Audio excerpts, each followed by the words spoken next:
Quero magnificar o Deus de Israel pela oportunidade de estarmos ministrando a palavra de Deus. Como o pastor disse, há mais ou menos 1 hora atrás, né? Perguntou se tinha como pregar. Eu falei, olha, vamos orar, porque quem prega, irmãos, às vezes a gente até tem mensagem, mas não é você escolher uma mensagem para pregar. Deus tem que revelar, ela tem que subir no coração. Eu falei, pastor, eu vou estar orando. Se for da vontade de Deus, a mensagem vai subir o meu coração, mas se não for, aí o irmão prega. Tá? Mas, como homem, às vezes a nossa vontade é de passar responsabilidade. É assim, não é? Por mais que nós amamos pregar a palavra, mas a gente tem vontade também de ouvir Deus falar conosco. Quem quer me ouvir pelo menos 20 minutos? Diz amém. Então tu não vai ouvir nada. Quem quer ouvir Deus falar pelo menos 20 minutos? Diz amém. Amém. Glória a Jesus. Tem certeza que Deus tem uma palavra para o seu coração? Eu quero pedir você que fique ligado, preste atenção naquilo que Deus há de falar. Na verdade, eu não sei nem o que vai sair da minha boca, irmão. Deus só me deu o texto, vou tentar pregar em cima dele. E eu quero que você te pedir só algumas coisas. Eu sei que você tem uma vida lá fora, tem seus problemas, tem sua família, tem sua casa, mas só por alguns minutos se desliga da terra, esquece de tudo que está nesse mundo terreno e fica em espírito, porque através de uma palavra Deus pode nortear a sua vida e você sair daqui totalmente transformado. Amém? A palavra de Deus, ela é viva e ela é eficaz, ela é mais penetrante do que qualquer espada de 2 gumes. 2 Reis, capítulo 4, a partir do versículo 38.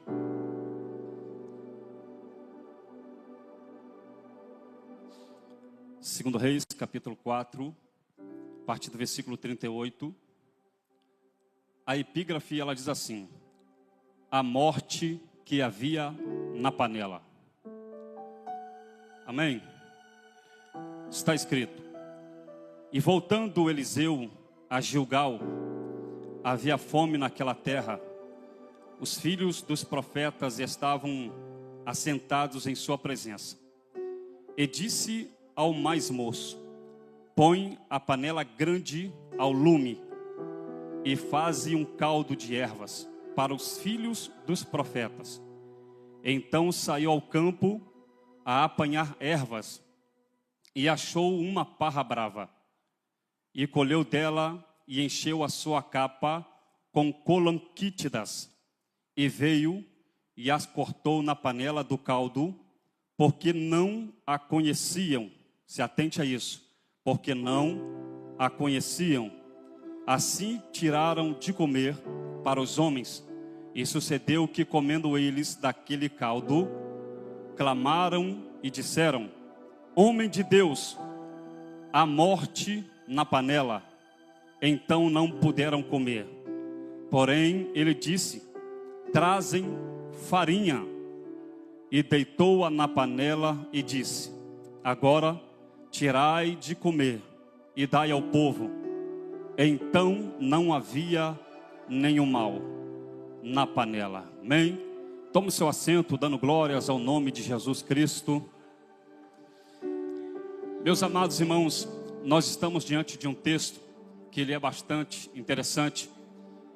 É um texto que, embora o que aconteceu de forma literária, na verdade, o que aconteceu aqui, a gente consegue pegar um gancho e trazer para a nossa vida e tentar aplicar para nós. Quando nós lemos a Bíblia Sagrada, nos primeiros livros dos reis, nós percebemos que Deus ele vai levantar um profeta por nome de Elias. Quando Deus levanta o profeta Elias, ele vai levantar esse homem num período de caos espiritual. Deus levanta Elias em um momento em que a nação de Israel, ela está totalmente combalida pelo pecado. Eles estão entregues à idolatria.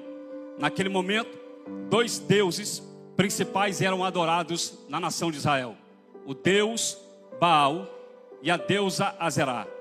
Quando Elias assume o seu ministério, Israel está sendo totalmente tomado por esse pecado. E Deus, ele precisa direcionar a nação. Ele precisa falar com esse povo. O que ele faz? Para que ele pudesse direcionar essa nação, Deus, ele precisa levantar um homem, para que esse homem fosse o oráculo dele na terra, e ele pudesse transmitir a mensagem do Senhor para esse povo. Interessante é que quando nós lemos o texto que nós acabamos de ler, está escrito que Deus, ele pelo ministério do sucessor de Elias, ele vai ensinar algumas coisas para alguns jovens que estavam ali naquele momento. Ora, quando Deus levanta Elias, Deus, ele encarrega esse homem apenas para um propósito. Qual é o propósito? Denunciar o pecado de Acabe, denunciar o pecado da rainha Jezabel e tentar trazer de volta Israel para o centro da verdade. Deus levanta Elias como profeta. Quando você olha para o Antigo Testamento, você percebe que 3 categorias de homens recebiam a graça, o Espírito e a unção de Deus: reis, sacerdote e profeta.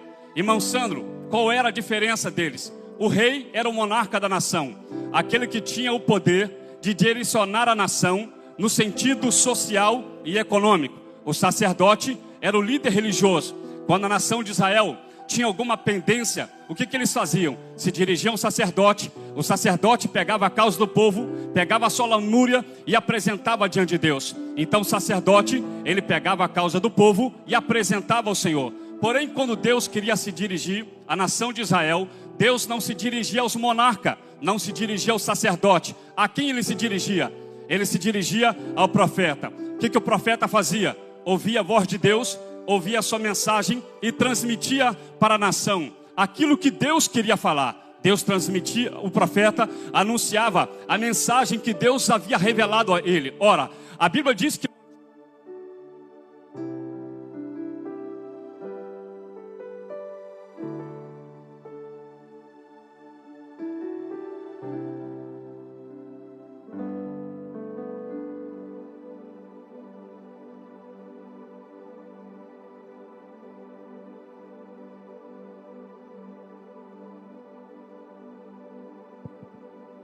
glória a Jesus.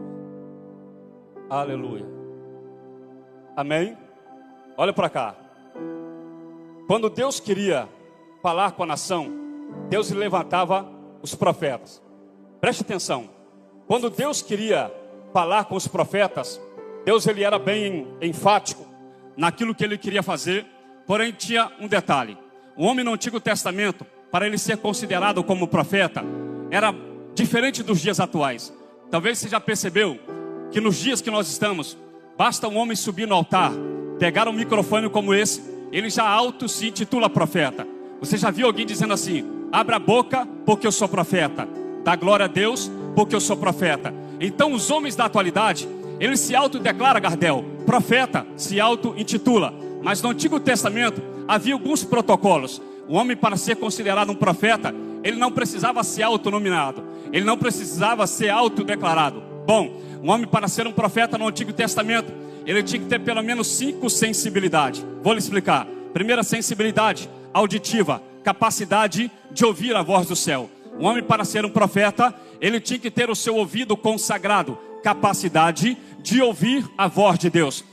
A segunda sensibilidade, visual. O que é isso? Capacidade de ter visões de Deus, ver visões da parte do Senhor. É por isso que quando o exército da Síria, ele cerca a casa do profeta Eliseu, a Bíblia diz que o moço de Eliseu está apavorado. Ele abre a janela, ele vê o exército da Síria do lado de fora, e ele volta e começa a dizer: homem de Deus, o exército inimigo acabou de cercar a sua casa, e nós iremos perecer. Você se lembra? Eliseu olha e diz assim: ah, Senhor, abra os olhos desse moço, para que ele veja aquilo que os meus olhos estão vendo. E a Bíblia diz que naquele dia, Deus abre os olhos do menino, e quando ele abre a janela, ele já não vê mais o exército da Síria. O que ele vê?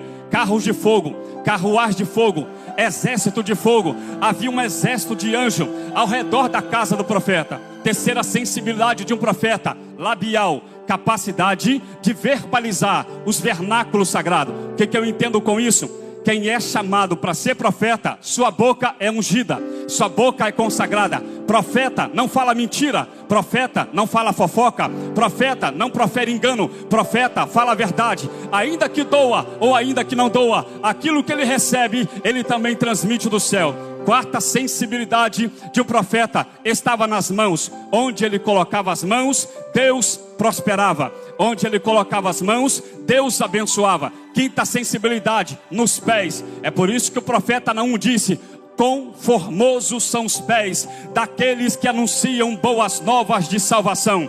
Então, homem, para ser profeta, 5 sensibilidades. Quando você olha para os nossos dias, o camarada começa a dizer que é profeta porque é pregador. Não, deixa eu lhe dizer uma coisa: profeta não é autonomeado, profeta é chamado do ventre. Deus disse, Jeremias: antes que você fosse formado no ventre da sua mãe, eu te chamei, te santifiquei, te separei, e as nações eu te dei por profeta. Agora preste atenção no que eu vou lhe dizer aqui agora. Quando Deus chamava alguém para ser profeta, ele tinha que entender que a partir daquele momento ele não tinha mais uma vida comum. Sua vida não era mais natural. Ele não poderia mais viver para si mesmo. Profeta tem renúncia, profeta tem cajado, profeta tem cajadada no lombo, profeta tem sofrimento, profeta atravessa vale, profeta atravessa caverna, profeta vai passar por momentos de tribulações e de angústia. Ora, se você quer ser profeta, então você tem que entender que a sua vida não será comum. Se você quiser ser um vaso na mão de Deus, esquece viver para você mesmo. Você não vai mais fazer a sua vontade. O que é ser profeta? Principal característica: negação da própria carne, negação do seu próprio desejo. Vai ter momento que a sua carne vai gritar e vai dizer peque, comete pecado, e você vai ter que dizer não. Quando o homem é chamado para ser profeta, vai ter momento que as suas emoções vai purular na sua alma e vai querer se aventurar no mundo, mas você vai entender: não, Deus me chamou para um propósito e eu não posso mais viver para mim mesmo. Agora preste atenção naquilo que eu vou dizer aqui agora. Quando Deus chama o profeta Elias, ele diz assim: olha, eu chamei você apenas para um propósito: pregar a verdade, anunciar a verdade. E agora Deus levanta Elias e diz assim: vai agora à corte de Acabe e pregue a palavra que eu dei a você contra ele. Agora preste atenção, a Bíblia diz que o profeta Elias, durante o seu ministério, ele começa a passar por um momento de perseguição. Quando ele se sente cansado, ele vai tomar uma atitude que a nossa geração é muito comum em tomar. O que ele faz? Ao invés de enfrentar, ele vai se esconder dentro de uma caverna. Agora preste atenção que isso aqui é uma revelação profunda. Quando Elias ele entra dentro de uma caverna, a Bíblia diz que ele está escondido dentro da caverna, e Deus decide passar do lado de fora.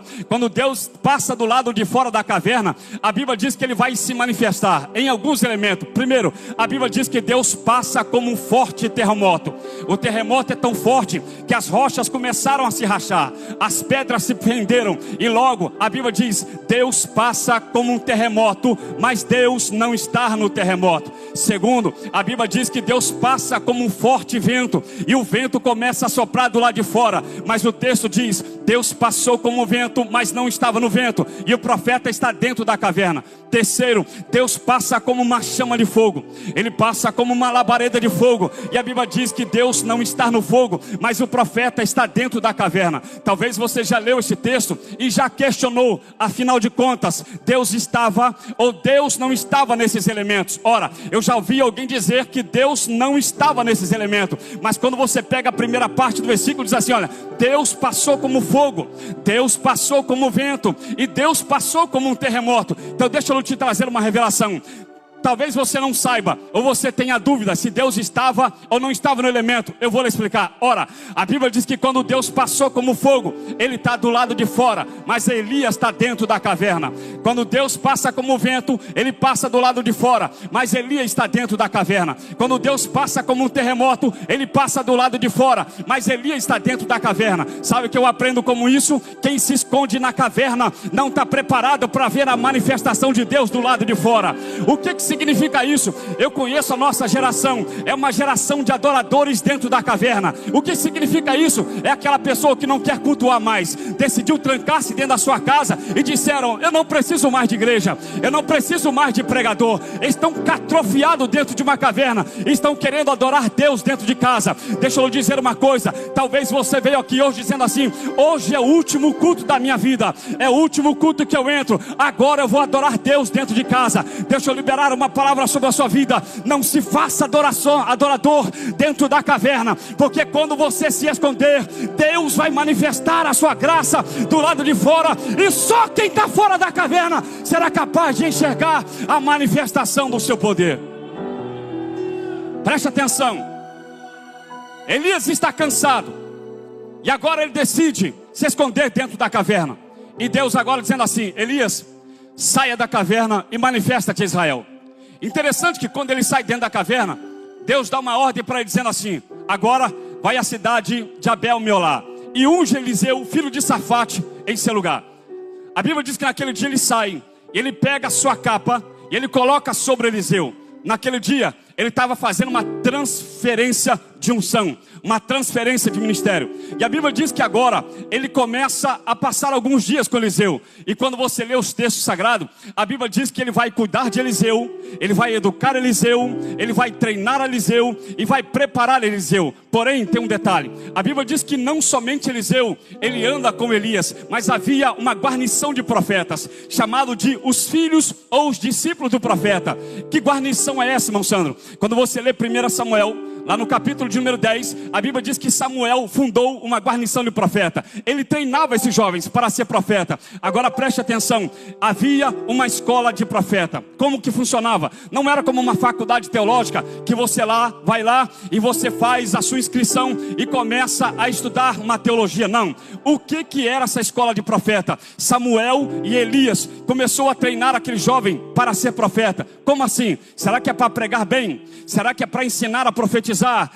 Não é para nada disso. Quando ele monta essa escola de profeta, a intenção dele é ensinar esses jovens a ter comportamento de profeta, a ter atitude de profeta, a ter uma vida integrada diante de Deus. É por isso que Jesus disse: ora, se você der um copo de água a um profeta, na qualidade de profeta, você recebe galardão. Ora, então naquele momento, ele pega a sua capa e transfere a Eliseu. O ministério é passado para Eliseu. Porém, a Bíblia diz que Deus agora começa a operar através de Eliseu. E quando nós chegamos no texto que nós acabamos de ler, a Bíblia diz que agora, uma das primeiras experiências do seu ministério ele chega na região de Gilgal. Quando ele está em Gilgal, a Bíblia diz que há fome sobre aquela terra. E agora ele vai fazer um teste com um dos seus discípulos. Ele diz assim: ora, sai para o campo e começa a catar algumas coisas para que possamos fazer um ensopado para matar a fome daqueles que aqui estão. Preste atenção. A Bíblia diz que naquele dia, um dos jovens saiu, pegou a sua capa e foi em direção ao deserto. Quando ele chega no deserto, ele começa a apanhar algumas parra-bravas. O que era isso? O texto chama ele de colonquítidas. Eu não sei se você prestou atenção nessa palavra. Colonquítidas. O que é colonquítidas? Pepino selvagem ou pepino envenenado. Ele enche a sua capa daqueles pepinos e traz. Quando ele traz, olha a ordem do profeta: pega um caldeirão, coloca fogo, coloca o caldeirão no fogo, pica o pepino, pica na verdade e coloca, e dá para eles comerem. A Bíblia diz que naquele dia, ele pega uma panela enorme, coloca no fogo, coloca aqueles vegetais venenosos, coloca na panela e ele começa a cozinhar. Porém tem um detalhe: a Bíblia diz que o jovem que coloca aquela parra brava, aqueles vegetais envenenados, ele não tinha conhecimento daquilo que ele estava colocando na panela. Preste atenção que isso aqui é forte. Ele não tinha conhecimento daquilo que ele está colocando na panela. Talvez, eu não sei se você já percebeu, quando a Bíblia fala de panela, está falando de ambiente. Eu vou repetir: quando a Bíblia fala de panela, está falando de ambiente. Quando você lê Ezequiel, capítulo 24, Deus disse assim: Ezequiel, pega uma panela, coloca no fogo e começa a picar carne, e coloca a carne dentro dessa panela. Ouvindo a voz de Deus, coloca a panela no fogo, ele pega as carnes e começa a picar. Interessante que quando Ezequiel coloca a carne dentro da panela, ele percebe que a panela começa a ferver. Mas quando ela ferve, a carne começa a escumar. E quando ela está escumando, uma escuma sobe e começa a molhar ou sujar a borda da panela. E Deus está dizendo: Ezequiel, preste atenção, porque eu vou lhe dar a mensagem através dessa atitude. E Deus diz: observe, Ezequiel, porque eu vou te dar a palavra, eu vou te dar a profecia para que você pregue para Israel. Quando a água começa a ferver e aquela espuma sobe, ela derrama em volta da panela. E o que acontece? A panela fica toda suja. Aí Ezequiel diz assim: Deus, o que significa isso? Qual é a mensagem que o Senhor quer que eu pregue para Israel? Deus disse assim: Ezequiel, a panela é a nação, é a casa de Israel. Percebeu? Deus está falando, a panela é ambiente fechado. Panela é ambiente trancado. E ele diz: a água está fervendo. Quando a água ferve, a carne começa a espumar. Deus disse a Ezequiel: sabe o que é o fogo? É a provação. Sabe o que é o fogo? É a minha palavra. Quando existe provação e quando existe palavra, o pecado da carne começa a ser exposto. Ele disse a Ezequiel, começa a dizer para Israel que o pecado está dentro da nação. É por isso que no capítulo 43, quando Ezequiel tem uma visão do santuário, ele vê a nuvem da glória de Deus que sai do santuário e vai repousar em cima de uma montanha. E Deus diz assim: Ezequiel, a partir de agora, a minha glória, a minha presença, a minha unção não estará mais na casa de Israel. Ele começa a perguntar a Deus por quê. E Deus diz assim: porque dentro da casa de Israel existe pecado escondido, existe iniquidade incubada, existe adultério, fornicação, mentira, depravação, luxúria, todo tipo de vaidade. E Deus está dizendo: por causa do pecado, eu estou impedido de manifestar a minha presença. Eu não sei se você está entendendo, mas quando Deus diz para Ezequiel que a panela significa ambiente fechado, e que a carne significa o pecado que está dentro da nação de Israel, agora Deus está trazendo para os nossos dias. O que significa isso? Ambiente fechado, onde não tem a presença de Deus, tem atitudes carnais. Ambiente onde a glória de Deus não está, o homem se sente à vontade para pecar. É por isso que a Bíblia diz: não havendo profecia, a nação se corrompe. Sabe o que o texto quer dizer? Onde não há profeta, o pecado impera. Onde não há homem de Deus, o pecado persiste. E Deus está dizendo: Ezequiel, diga para Israel que eu sou aquele que vou lavar a minha nação. Vou tirar os pecados que está escondido. Vou tirar as transgressões que os seus olhos não veem, porque eu enxergo aquilo que os seus olhos não veem. Deixa eu lhe dizer uma verdade. Você sabia que tem coisas que você faz, coisas que você fala e coisas que você imagina que o irmão Sandro não vê, pastor Diogo não vê, pastor Vinícius não vê, sua mãe não vê, seu pai não vê, sua mulher não vê, seu marido não vê, mas temos olhos de chama de fogo que contempla você nas escondidas. Talvez você diz assim: aquilo que eu estou fazendo, ninguém vai saber. O que eu estou fazendo, eu faço tão perfeito que é impossível alguém descobrir. Deus disse: eis que todas as coisas estão nuas e patentes, estão nuas e patentes diante dos meus olhos. Preste atenção. Deus diz: coloquem o que vocês têm dentro da panela. E naquele dia ele coloca dentro da panela, o jovem, algo que ele não conhecia, dentro da panela. Panela, ambiente fechado. Panela, ambiente de relacionamento. Ele pega o pepino envenenado e coloca dentro da panela. Interessante que quando eles começam a distribuir aquele ensopado, eles começaram a se tornar envenenados. Preste atenção. Quando eles comem da comida envenenada, eles começam a ser afetados pelo veneno daquela comida. E alguém começa a dizer: homem de Deus, existe morte dentro da panela. O que eu quero chamar a sua atenção para aqui? Primeiro, um profeta, diga um profeta, coloca no ambiente comida estragada. Porém, diga porém, para que a morte não continue, um outro profeta tem que denunciar.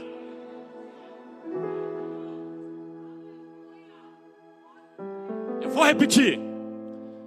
Um profeta coloca a morte na panela, outro profeta se levanta para denunciar. Eles começam a comer da comida envenenada. Preste atenção. Nós estamos vivendo dias, isso aqui é muito sério. Nós estamos vivendo dias em que muitos crentes, pastor Diogo, estão morrendo espiritualmente. Estão perdendo a aliança com o céu. Estão perdendo a sua comunhão com Deus. Por quê? Porque está comendo comida estragada. Está se alimentando de comida envenenada. Deus coloca pastores aqui para pregar a verdade, para anunciar a verdade. Aí você vai no TikTok ouvindo porcaria, comida estragada, maldiçoando a sua alma e a sua casa.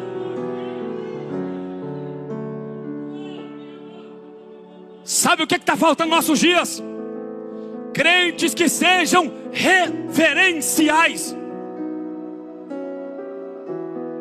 Posso te dizer uma verdade? Uma das profecias que mais me toca nem está na Bíblia. Quem já ouviu falar de Charles Spurgeon? Levanta a mão. Uns falam Charles Spurgeon. 230 anos atrás. Olha o que ele soltou. Numa época em que a igreja era sã, num período em que as pessoas oravam horas e horas, consagravam a sua vida, jejuavam, renunciavam ao pecado, Charles Spurgeon disse: eu vejo um tempo em que no lugar dos pastores, apacentando as ovelhas, haverá palhaços a entreter os bodes.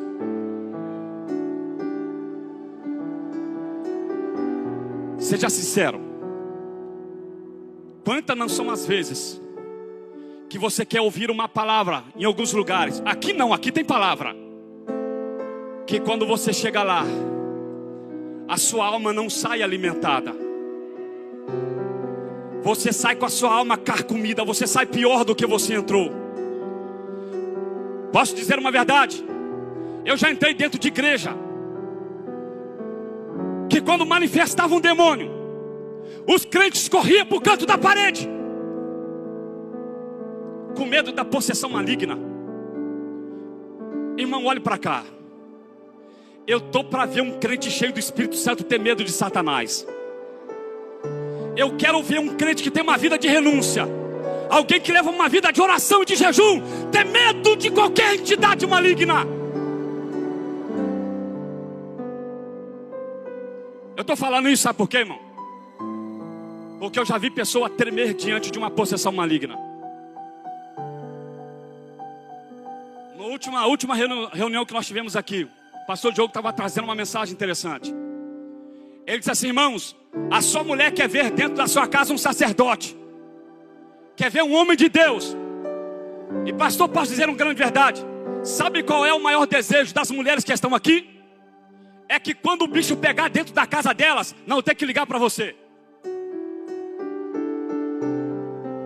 Quando começar a ver um demônio se manifestar lá, ao invés de ligar para o pastor Diogo, dizer assim: não, eu creio que Deus vai usar meu marido, que ele tem vida com Deus. Sabe por que eu estou dizendo isso? Porque uma vez que a igreja estiver cheia do Espírito Santo, o fardo para os pastores diminui.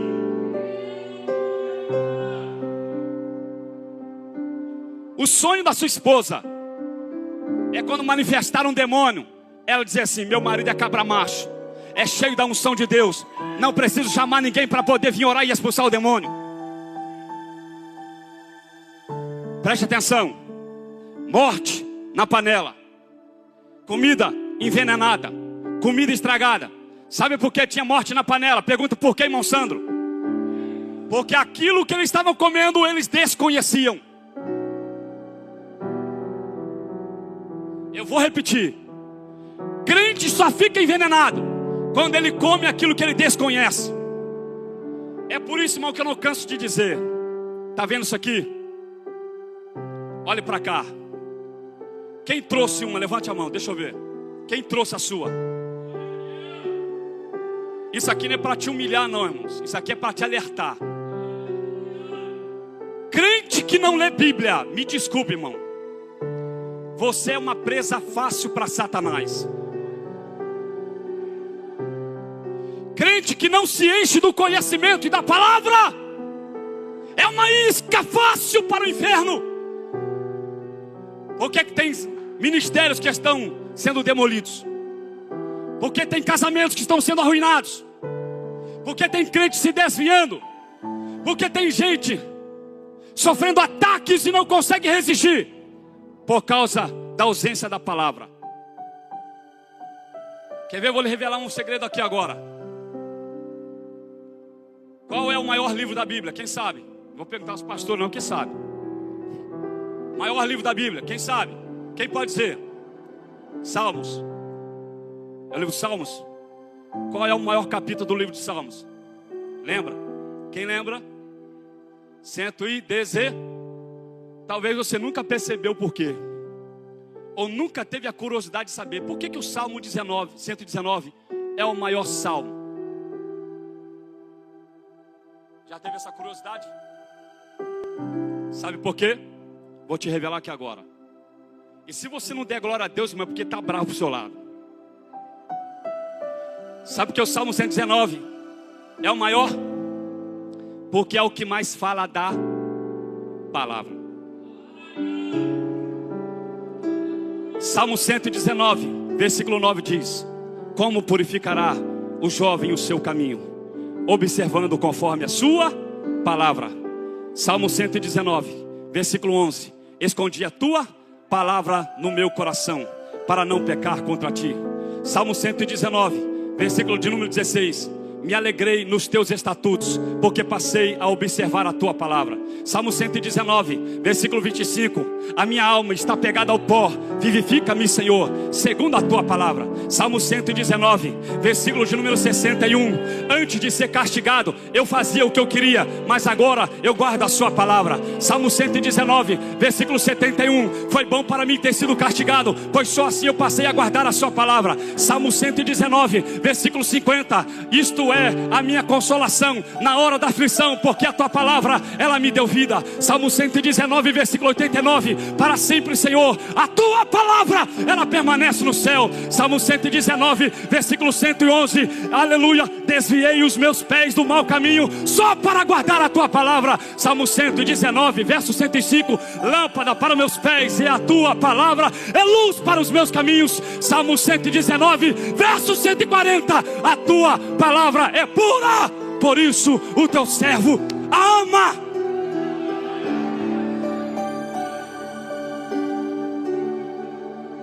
Só quem gosta da palavra dê um glória bem forte para Jesus de Nazaré.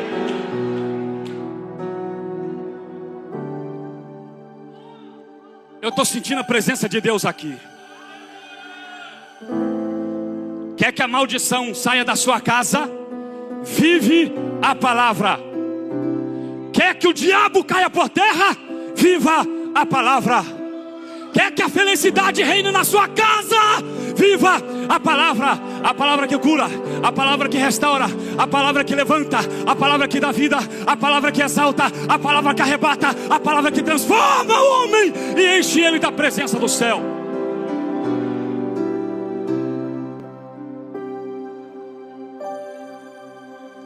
Irmãos, eu sou apaixonado pela palavra.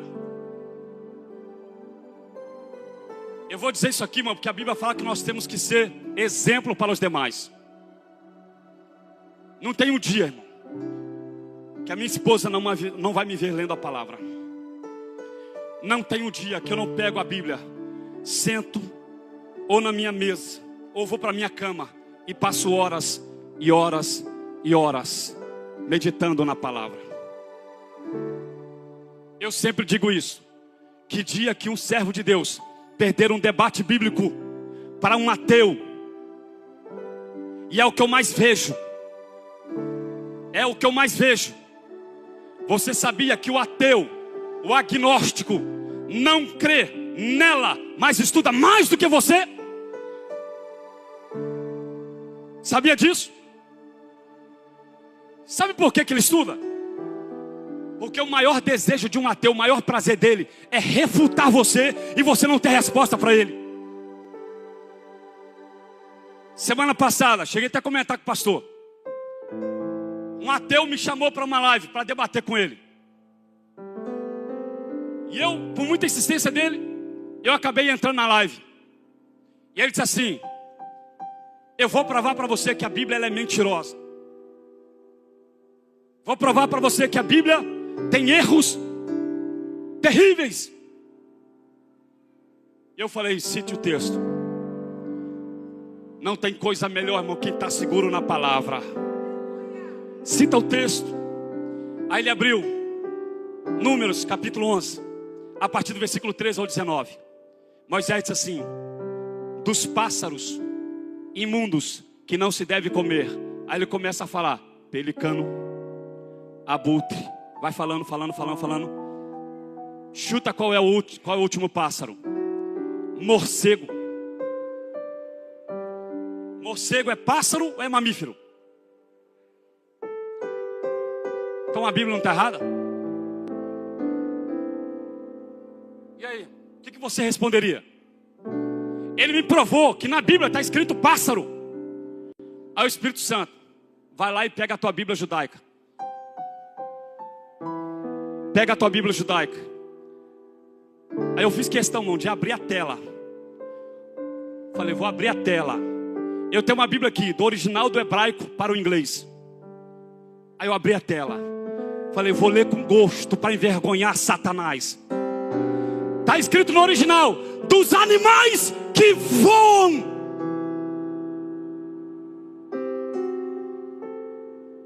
Posso te dizer uma verdade? Até quando você for comprar uma Bíblia, vigia.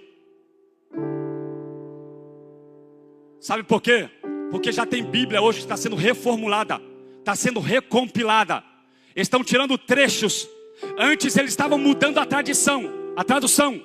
Agora eles estão tirando trechos. Preste atenção que isso aqui é sério. Sabe por que Satanás está fazendo isso? Porque Satanás quer colocar você dentro de uma panela envenenada. E ele está empurrando na goela de muitos crentes comida estragada. Sabe por que Deus nos deu essa palavra? E eu já vou encerrar. Porque Deus conta com uma geração que ainda prega a verdade. Nos últimos dias, preste atenção, nos últimos dias, o que mais tem aparecido são falsos profetas, falsos ministros, que estão colocando pepino selvagem dentro da igreja.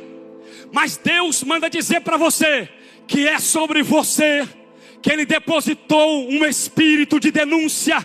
É você que vai dizer: existe morte na panela e eu sei qual é a causa dela.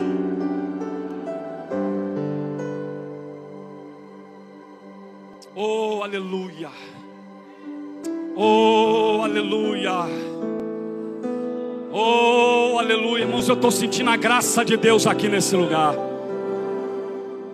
Deus vai arrancar a morte da panela, mas Ele precisa que você esteja de pé. Ele precisa que você esteja preparado. Ele precisa que você esteja disponível para ser usado.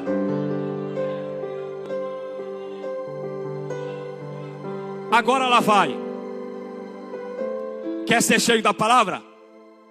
Então você vai ter que fazer o seguinte: você vai ter que administrar o seu tempo. E eu vou dizer uma coisa aqui que é interessante.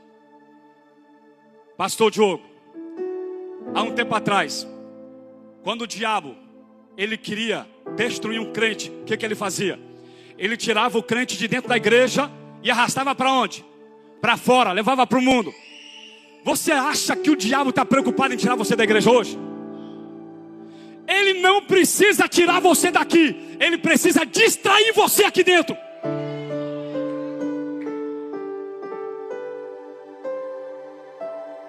Mas eu estou falando, eu estou arrepiando. Ele precisa só distrair você. Você passa horas e horas na internet, mas não dobra o joelho para orar. Você passa horas e horas no TikTok, mas não lê a palavra. Você passa horas e horas assistindo séries na TV, mas você não tem coragem de pagar o preço. Aí por isso que fica Gardel. Crente que levanta de madrugada começa a ver vulto dentro de casa. É assim, não é? Aí liga o pastor: pastor, tem vulto aqui dentro de casa, tem demônio aqui dentro. Eu falo isso aqui, irmãos, não é para envergonhar ninguém. Minha esposa está aqui, não deixa mentir. Nós já fomos orar em casa de missionários. Preste atenção nisso aqui. Manifestou demônio na missionária e manifestou demônio nos filhos. Eu me lembro uma vez que eu fui pregar numa cidade chamada Miracema. Não sei se alguns aqui conhecem Miracema. Irmãos, o pastor estava vindo do Japão de viagem. E nesse dia de manhã Deus falou assim: entra no propósito de jejum e fica até de tarde. Entrei no propósito. Nunca me esqueço disso, irmão. Nunca, eu nunca tinha visto aquilo. Quando me passaram o microfone para pregar, eu falei assim: eu saúdo os irmãos com a paz do Senhor. Foi só isso, caiu todo mundo demoniado. E quando eu olhei para trás, a pastora estava possessa. Irmão Sandro, eu não creio nisso. Aí é contigo. Eu estou falando isso, eu estou no altar de Deus, eu não posso mentir. A igreja toda possessa. Quando eu saio de dentro da igreja, primeira coisa que acontece, meu telefone toca. Porque quando o pastor estava chegando de viagem, estava ele e o presbítero que havia me convidado. Ele parou na porta da igreja e ficou olhando. A igreja, jovens, mulheres, crianças, possessas no chão. Eu via crianças se contorcendo, pessoas batendo a cabeça no chão e na parede. E quando eu estava dentro do carro, meu telefone toca. E ele disse assim: pregador, eu só tenho uma coisa para te dizer. Você nunca mais ouse entrar dentro da minha igreja. Eu falei: tá bom, pastor. E eu fui embora, entristecido. Sabe por quê? Não é por aquilo que ele havia dito, mas por ter visto uma igreja do Senhor numa situação espiritual tão caótica. Passaram-se 2 anos. Quanto tempo? 2 anos. Fui pregar na igreja da pastora Lucinda, em Itaperuna. Eu estava pregando. No final da mensagem, Deus falou assim: chama aqui à frente e ore por aqueles que estão enfermos.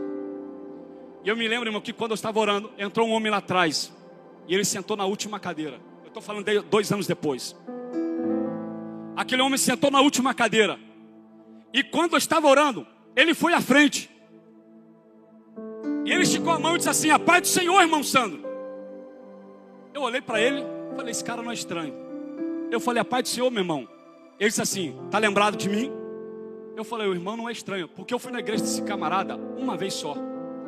Lembra de mim? Eu falei: o irmão não é estranho. Ele: eu vou te lembrar quem eu sou. Eu sou aquele pastor que há 2 anos atrás você pregou lá em Miracema. Eu estava chegando de viagem e eu vi toda aquela situação da minha igreja. Eu fiquei tão constrangido, que eu te fiz uma ligação pedindo para que você nunca mais retornasse na minha igreja, na minha congregação. Quando ele falou aquilo, eu levei um susto. E de repente ele começou a chorar, irmão. E as lágrimas começaram a descer na face dele. E ele disse assim: irmão, quero te pedir perdão. Coisa linda, irmão. Quero te pedir perdão. E eu falei: irmão, calma, fique tranquilo. Eu entendo. Ele disse: não é por isso. Ele disse: depois daquele dia que você pregou na minha igreja, eu tive que confessar o meu pecado. Eu estava em pecado como a jovem da nossa igreja. Minha família descobriu. Minha esposa me largou. Meus filhos não quiseram olhar mais na minha cara. Eu entrei num estado de depressão tão grande que dias depois eu sofri um infarto. Fui parar no hospital. O meu lado direito, na verdade, sofreu um derrame. O lado direito dele ficou atrofiado, paralisado. E ele disse assim: quando eu entrei aqui na igreja, ele disse: eu perdi mulher, perdi ministério, perdi filho, meus filhos não olham mais para mim. Porém, quando eu entrei aqui na igreja, ele disse: eu não ia vir aqui. E o Espírito Santo disse assim: vai lá em Itaperuna, vai na igreja da pastora Lucinda, que eu quero fazer algo na tua vida lá hoje. Ele não sabia que eu estaria lá, irmão. Ele disse assim: quando eu cheguei aqui, eu cheguei com o meu braço atrofiado. Ele estava aqui, ó, torto e colado no meu peito. Mas quando você começou a orar pela cura divina, o meu braço esticou e voltou no lugar novamente. Talvez você não entendeu o que Deus está dizendo através dessa mensagem. Sabe por que Deus está te dando essa mensagem nessa noite? Eu já vou encerrar. Deus disse a Moisés: santificai-vos hoje, que amanhã eu farei maravilhas no meio de vós. Sabe por que Deus te deu essa palavra nessa noite? Deus não opera milagre onde o pecado reina. Deus não opera maravilha onde o pecado domina. Deus, Ele quer usar você, Ele quer encher você, mas você precisa renunciar à sua vida natural e se encher da graça dEle. Fique sobre os seus pés.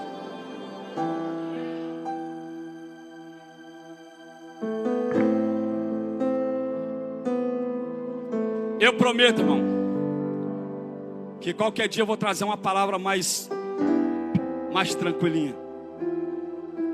Mas se eu não entregasse o que Deus colocou no meu coração hoje, talvez eu não conseguiria nem dormir nessa noite.